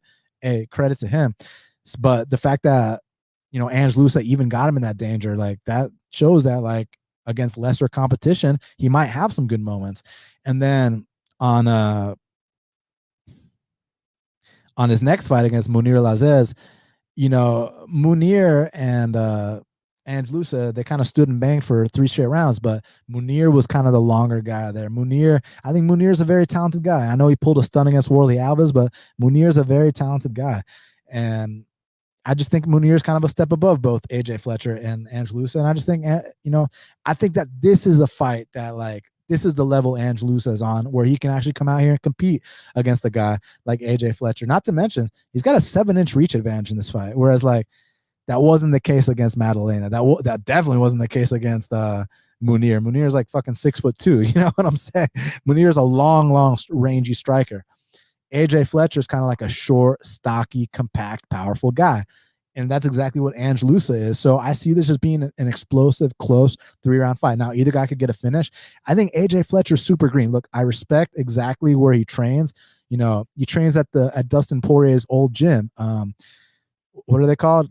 Is it Gladiators? In Louisiana, like where Tim Crater is the first black belt from from Louisiana, and this and that, and much respect to Tim Crater. He had some wars in the UFC. Check out Tim Crater's fight against Nate Quarry. Amazing, amazing fight. If you guys want to see dudes just get dropped left and right and just see an all-out war.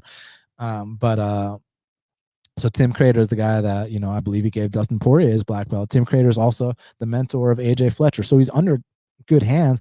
I just think he's kind of green right now. I just think that he's kind of still developing his game. He's got potential. He's a tough kid. He's physical. He's explosive. He'll throw some fancy stuff, the flying knee knockout on contenders, some hook kicks, you'll mix in takedowns. I think it's going to be kind of hard to take down a guy like Angelusa. I might be wrong. I think it's going to be harder to take down Angelusa. And I think that Angelusa can match him on physicality. And he's got this 7-inch reach advantage. And finally, he's not dealing with someone who's so much more technically superior to him, like a Jack Della Maddalena or like a Munir Lazez. So I think there's a more evenly matched fight. So for that reason, I think it's a dog or pass situation. If anything, I'd take a 1-unit shot on Angelusa and see what happens. But I expect it to be a competitive fight while it lasts. Now, next up in the flyweight division, we got a matchup between Amir Albazi. He's 14-1, taking on Francisco Figueiredo, who's 13-4. And currently, they got Amir Albazi minus 500. Holy shit! The comeback on Francisco Figueiredo's plus 385. Look, minus 500. I think Amir Albazi is a fantastic prospect. I've been very impressed with his 2 UFC fights. The way he destroyed Malcolm Gordon, absolutely destroyed him. But the next fight, let me check what the scorecards were on that Albazi Zumagulov fight. Was it a clean sweep or was it a? Yeah. So let's see scorecards on Albazi and. Yeah, so Zumagulov actually won the first round on all 3 judges' scorecards, and then Albazi unanimously won the second and third. So basically, I think Albazi is a very talented prospect, no questions asked, and I think that he belongs in the top 10. It's just he's kind of been out for over a year, and a guy that age is a young kid as far as I'm concerned. Only 28. What kind of injuries has he been dealing with? What has he had a knee injury? What's the deal been? And Francisco might not be his brother, obviously, but I don't think Francisco is that bad. I mean, I think that he did have he didn't finish Jerome Rivera or Malcolm Gordon, which is a red flag. You should be finishing guys like that. But even the Malcolm Gordon fight just came down to a last minute bad decision, right? He's on top of the guy in full mount, and then he decides to drop back for a leg lock and gives up position, loses the fight by decision. You correct that mistake, you can win that fight. But you take it a step further, you see his next fight where he actually does win via knee bar, and you're like, well, what if he got the knee bar? So, you're playing with fire. It's a 50-50 game when you're dropping back for those leg locks. So I kind of, again, I see it being competitive early on, but I think that Albazi probably pulls away down the stretch. This is one of those fights where that elevation might come into play in the second and third round. You could see Francisco start to fatigue, but I don't think Francisco is that bad. Look, he's not his brother, but you don't have to be your brother to beat Albazi. I just think that it's more so a thing where the decision making needs to be better on Francisco's part. If you got full mount, let's maintain that position. Let's pound the guy out. Let's not give up position and go for a leg lock, right? If you're in guard and you're rolling for leg locks, okay, that's a different story. But from full mount, let's not give up full mount, dude. Let's not do shit like that. So if he can learn from those mistakes, I think he can be competitive in a lot of fights, including this one. It's just, can I count on him when they're both tired for him not to do something stupid? I'm not sure. But I do think that at times this fight will be closer than the line indicates. When you look at a line, what it's at right now, and what's it at right now? It is minus 500. When I have a minus 500, I'm expecting a first round finish. I'm expecting an absolute destruction. I'm expecting pillar to post ass whooping, and I just don't see that being the case. Yes, do I lean Albazi? Yeah, I do. But minus 500, I need some assurances. I need like this dude to come out here and destroy someone. And he might do it down the stretch, but I think the early going is going to be competitive. So for that reason, it's actually a dog or pass situation. Pure pick, I'll go Albazi, but I ain't betting minus 500 on him here because I just don't think he's going to just run through him. But maybe he proves me wrong. Now, next up in the bantamweight division, we got a matchup between the Mongolian murder, Garichi Lang. He's 23-9. He's the Mongolian murderer, but he's representing China. He's taking on Jay Perrin, who is 10-5. Currently, they got it. Hold on one second.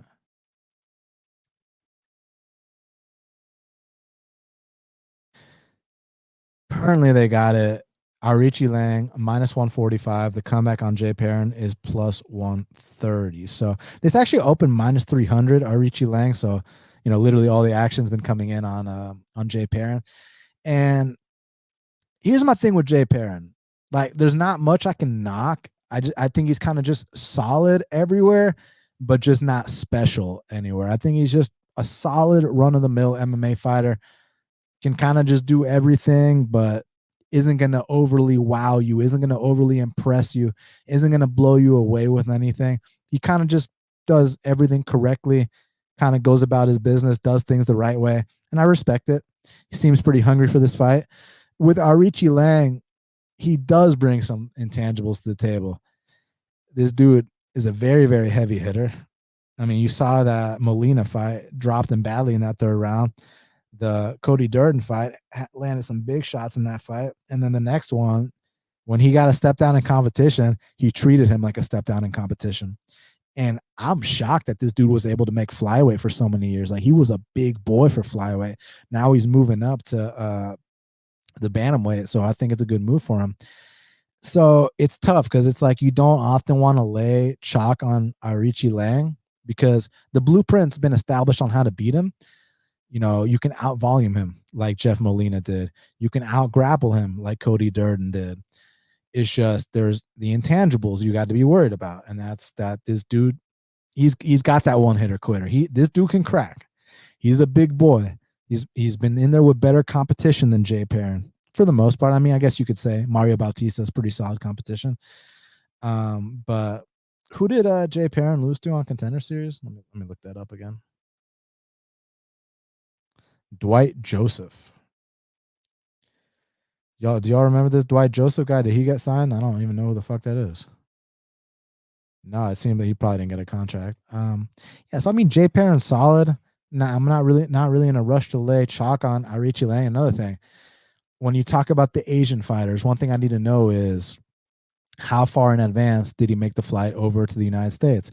Because like y'all remember when I interviewed Dawen Jung, he told me he needs like a month to acclimate to be here. And usually these guys are showing up on Tuesday of fight week, but to take it a step further, and like that past camp that Arichi Lang did, he did it at Fight Ready. So he was already in the States in Arizona, which is, I mean, it can't be too far of a flight from Salt Lake City, right?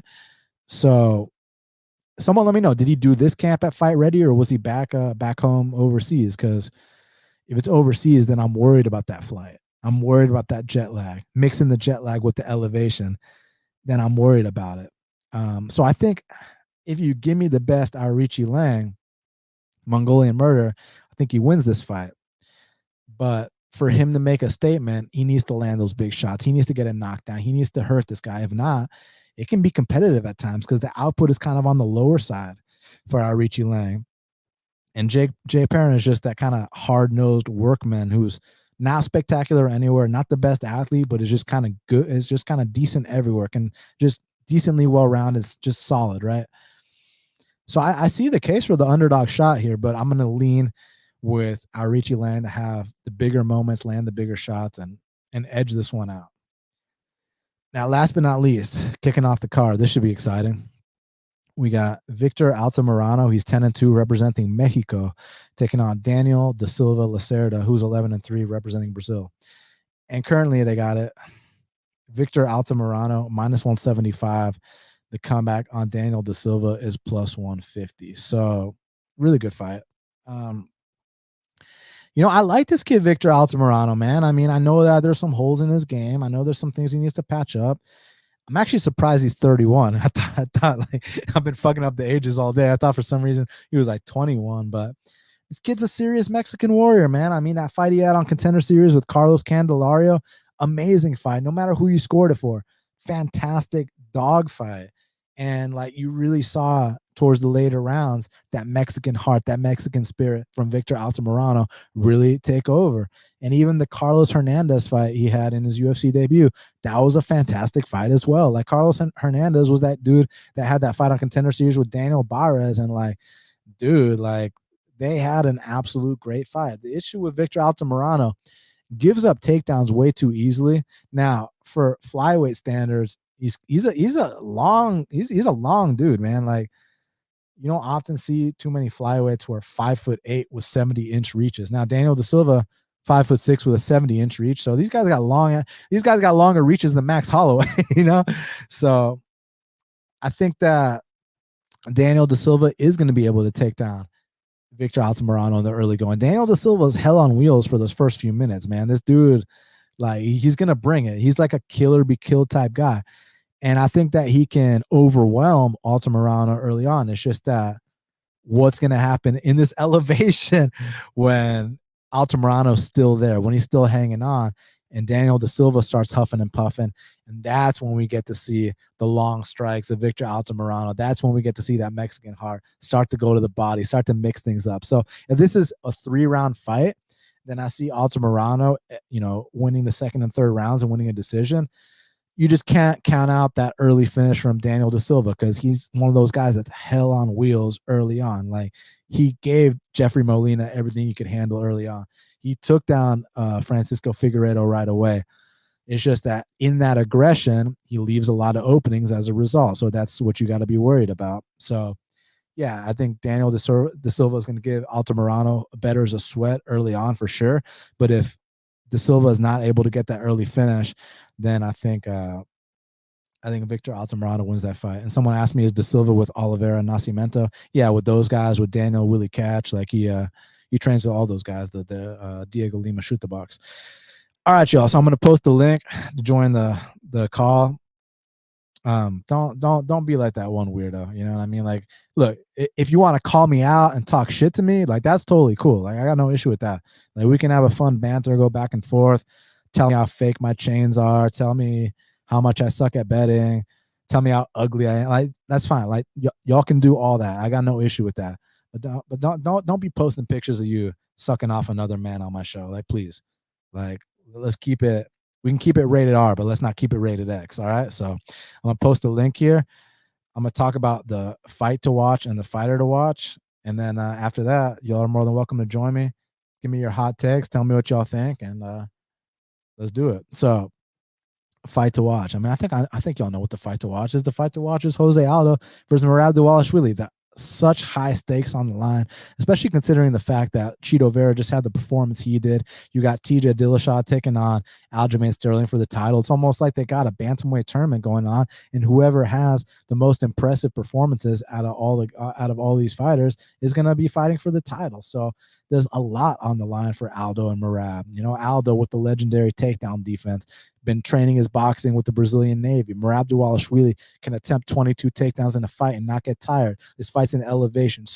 It's 3 rounds and not 5. So many factors. So for that reason, and such high stakes, Jose Aldo versus Merab Dvalishvili is my fight to watch.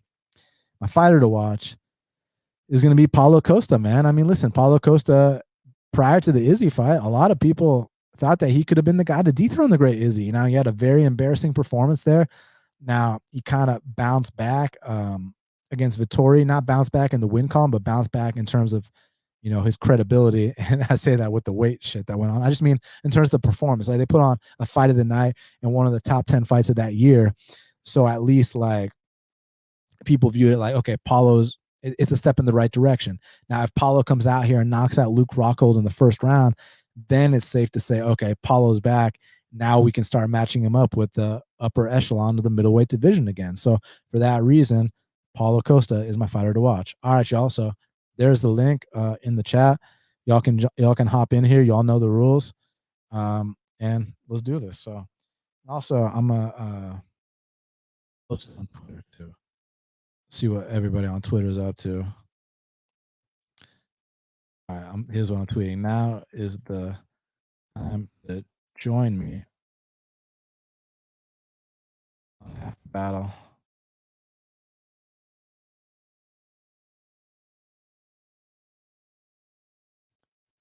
And tell me your picks or talk some shit.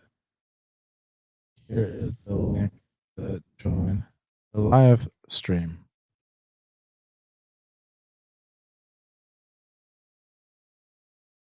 All right, cool. So now I'm going to Half the Battle and tell me your picks or talk some shit to me. Here's the link to join the live stream. All right, cool. Tweeted it out. All right, awesome. So in the meantime, I'll answer some questions. So let me see what y'all got for me. Big Mark said, "Whatever happened to max bet season?" I had 5 units on Rafael Fiziev a couple weeks ago. That cashed. So yeah, I think it was just more so a thing where it was like the max bet season was literally like a full season of like max bet every single event after event after event after event, and you know you can't do that forever. So there will be a time to have some more 5 unit bets for sure down the line. And I think, like I said, the most recent one I made was that Rafael Fiziev fight, which I was very happy with. So yeah, max bet season will return. It's just there needs to be a stretch of continual fights that are worth that 5 unit risk, or to win 5 units, which I like to do now. Pound for pound, Dad Boss said, if you had to pick one underdog pick for the main card and prelims, who would you go with? Shit, that's tough, man. Maybe Ange Lusa on the prelims, and then main card. Even though I'm picking Merab to win the fight, Jose. If it's a split decision, there's some value on Jose possibly. Too Real said, "Yo, Dan, been subscribed for the better part of 3 years. How the hell do you not have these 10 to 15K views? Your show's the best. I really don't get it." I don't know. I mean, I don't have a big website pushing me, and it's just me and y'all, man. So y'all got to spread the word. Y'all got to tell people you're enjoying this, and tweet, share, comment. All those little things will help.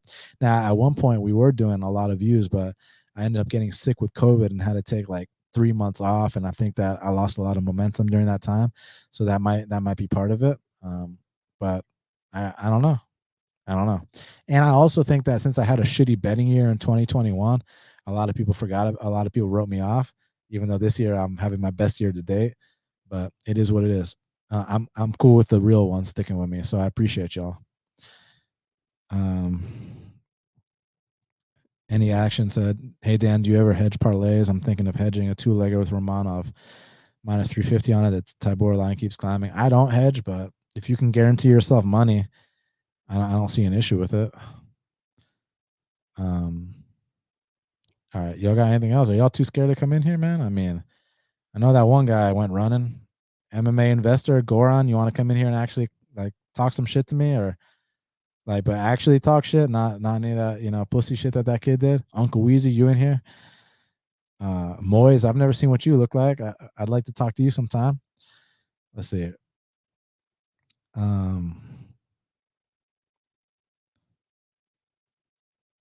Anything else?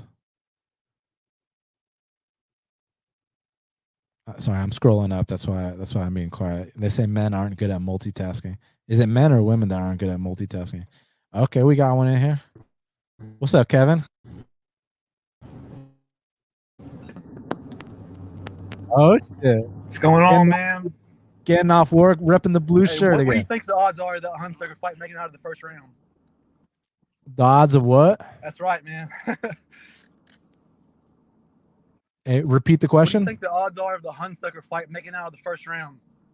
The odds of the Hunsucker fight getting out of the first. Well, the under is minus 400. So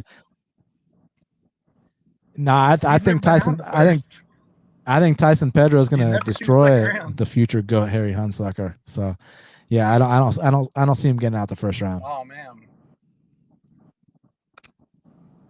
I thought you were going with Hunsucker to knock out Pedro, man. Now I'm going with Hunsucker to knock out Jiri Francis and John Jones, but not Tyson Pedro. Hey, your connection's kind of shitty, bro. You might be in a suspect area. But hey, it's good to see you, buddy. But try to get better connection though, and come back in here. All right, bro. Good talking to you. All right, let me see what else we got in the chat. I'm scrolling all the way up now. Colby Chaos said, placing Onama in a parlay versus betting Nate the train straight is the difference between an average and an elite capper. Yeah, I was happy to cash on Nate Landwehr that night, plus 265, 2 units on it. It's not like I took a half unit shot. I put 2 units on it. So was very happy with that. And it went how we thought. He might die in that first round, but if you can get it past the first round, he was very live there, and that's what happened. My boy Pound for Pound Dad Bod said he already smashed that like button. You see what my boy Pound for Pound Dad Bod understands the assignment. I appreciate that. All right. Let me see what else y'all got. If anyone else wants to join, here's the last call. If not, I'm gonna get out of here. I'm just gonna scroll down one last time and see these last few comments.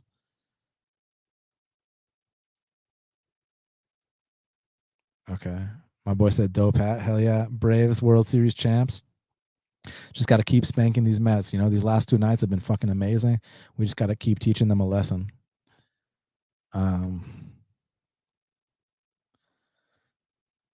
Okay.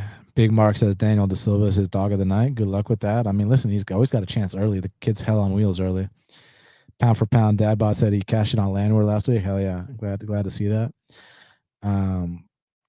Any action said thoughts on the Braves season? I think the Braves season's going great, man. I mean, fucking signed Austin Riley to a 10-year contract, Matt Olson to an 8-year contract, Michael Harris to an 8-year contract. Like, we're locking in our core players. We're really buckling down now that it's the end of the season, like we always tend to do. And I think we're live in the playoffs, like we always are, man. So I think that right now, with this momentum we got, we're just going to carry it through the next few months and make a run. So I'm excited, and I really hope the Mets fall off, which they are known to do. My boy Mario said, fight to watch is Aldo versus Morale. How do you see 35 playing out in terms of future matchups? All right, so we got Cheeto waiting in the wings. What I actually could see happening is, so if TJ Dillashaw beats Aljamain, I don't think they'll give Aljamain a rematch, because even though Aljamain definitely won that last one fair and square, the way he won the belt is still left a bitter taste in a lot of people's mouths. And I don't think people take him as seriously as they take other champions. That's just my opinion. So I think if TJ were to win, they would just move on and they'd give Cheeto Vera a title shot against TJ Dillashaw. Now, if Merab wins impressively, he has to win more impressively than Cheeto, right? For him to skip Cheeto. You could always see Merab versus Cheeto in a 5-round fight. You could do the Cheeto versus Aldo rematch if Aldo wins. There's a lot of possibilities, but I think most likely we see Cheeto fight the winner of TJ Dillashaw versus Aldo for the next title shot. And then Merab and Aldo winner can maybe fight the winner of that, or take one more. My boy Jesse said he loves that. I like baseball. Fuck yeah, man. It's a great sport if you understand it. Like, if you don't understand it, then I get why it can seem boring. But like, if you understand it, and you gotta understand, like, I grew up playing baseball like for so many fucking years. So like, I understand it. That's why I love baseball. It's my second favorite sport. YGG said, what do you think about Frankie versus Cruz? I think that's a great matchup. That's one I've been calling for, man. I think that Frankie versus Cruz, 2 legends, 2 former champions, 2 future Hall of Famers, like, that's the fight to make, and I'd love to see that. Oh yeah, YGG said Sugar Sean going to put Yan to sleep, and I'm glad you brought up that fight, because like, that's another one that I forgot about in this like bantamweight tournament that's going on. So like, again, whoever has the most impressive performance of all those fights is probably getting the next title shot. I could see Yan getting a shot if TJ wins. But at the same time, with what Cheeto's been up to lately, I won't be surprised if he gets the next shot. Kevin, what's up? You back, man? Sound better? Yeah, Does that sound any better? Decent. Yeah, a little bit. All right, man. Since we're going with these possible 135 matchups, let's say Cheeto gets Yan next. If of course if Yan gets past O'Malley, who you think wins that first round? Since they're both kind of slow starters, it's gonna look at each other for the first round. That's a good question. Sorry, you're cutting out, but I heard what you said. He said, "What do I think happens?" Did you get that? Yeah, I got that. He said, "What do I think happens in the first round between Cheeto and Yan?" Because Cheeto and Yan are known for losing the first rounds of a lot of their fights. I'd say Yan wins that first round, and I think that's actually kind of a tougher matchup for Cheeto. It's just the only thing is with a guy like Yan, who also absorbs a lot of strikes. I keep saying it. It's going to be a sad day when Cheeto finally gets knocked out. It's going to be a sad day when Yan finally gets knocked out. So that's one of those fights where Yan should absolutely be favored, but I'd be curious to see if, when Cheeto inflicts his shots, would they actually damage Yan the same way they damage all these other guys? So that's what I'm curious to see.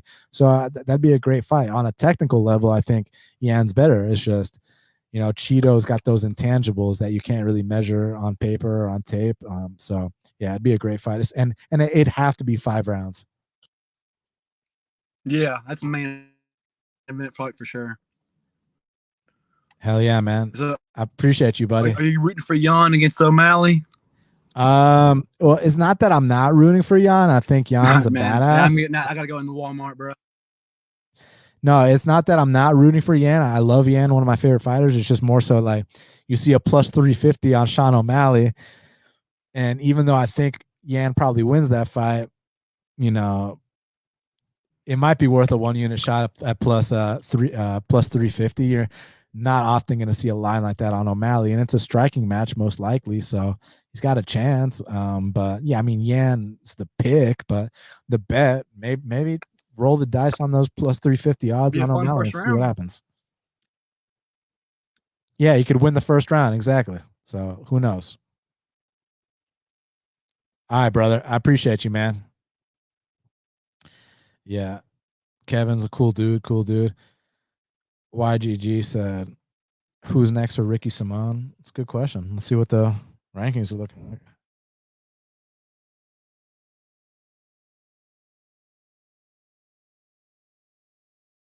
All right, so next, Ricky Simon. So Ricky Simon's currently ranked number 11. Ahead of him, we got Song Yadong, who's currently booked against Sandhagen.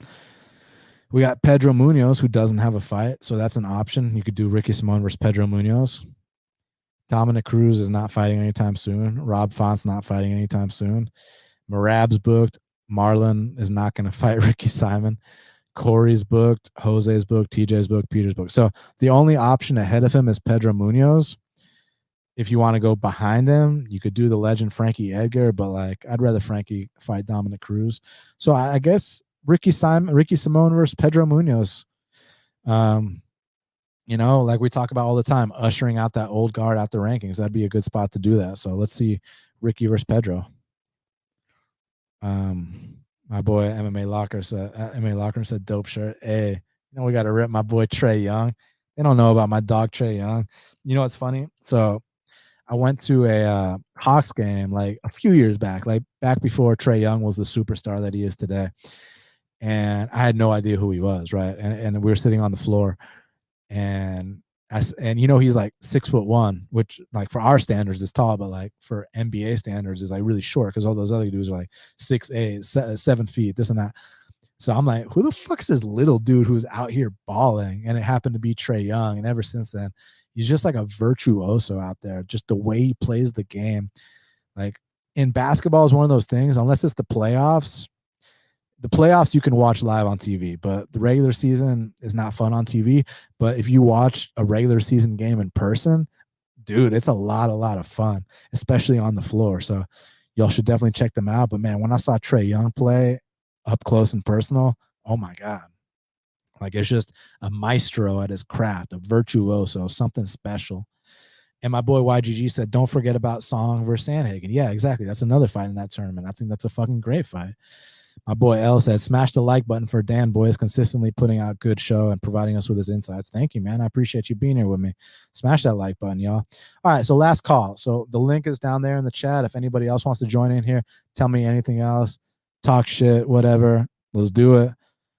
If not, I'm going to say my last few words, where to find me, all that stuff. But this is y'all's last call to join in here and talk to me. So y'all know where to subscribe to Half the Battle, everywhere podcasts are found. iTunes, Stitcher, Spotify, YouTube, SoundCloud. I don't know if I already said that. Literally anywhere you can find podcasts, that's where it's at. And then you can follow me on Twitter at Best Fight Picks. My bets are either given out here on Twitter at Bet MMA Tips /Best Fight Picks. I'm on a really good run right now.